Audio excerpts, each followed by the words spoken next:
అదిగో miss England చెప్తుంది, అందాల పోటీలతో బ్రాండ్ ఇమేజ్ ఎలా పెరుగుతుంది? వాళ్ళ కాళ్ళు చూసి భారీ బ్రాండ్ ఇమేజ్ పెరుగుతుందా? వాళ్ళు ఎంత హైట్ ఉన్నారో చూస్తే బ్రాండ్ ఇమేజ్ పెరుగుతుందా? తద్వారా కంపెనీలు వచ్చాయా? తద్వారా చెడ్డ పేరు ఎంత వచ్చింది?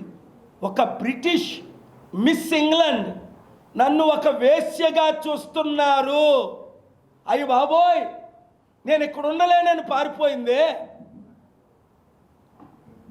అప్పుడు దిశ టైంలో ఎన్కౌంటర్ మనం చూసాం.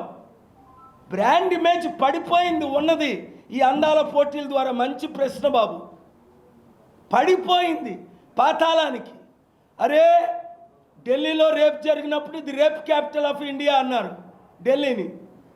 ఇప్పుడు ప్రాస్టిట్యూట్ క్యాపిటల్ అంటారు. రేపు ఆవిడ కోర్టుకు వెళ్తే నేను ట్రై చేస్తాను కోర్టుకు వెళ్లకుండా ఆపడానికి, గ్యారంటీ ఇవ్వలేను. కానీ నాకున్న మంచి పేరుతో, ఎందుకంటే బ్రిటిష్ రాయల్ ఫ్యామిలీ గత 5 ప్రైమ్ మినిస్టర్లు మిత్రులు కాబట్టి ట్రై చేస్తా.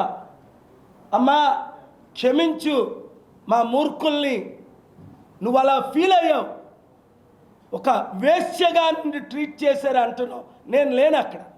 ఆవిడ అన్న మాటలు సన్ మ్యాగజైన్లో వచ్చినది, ఇతర రిపోర్టుల్లో వచ్చినది, ఇతరులు ప్రశ్నించినది, నేను చదివినది మాత్రమే మాట్లాడుతున్నా.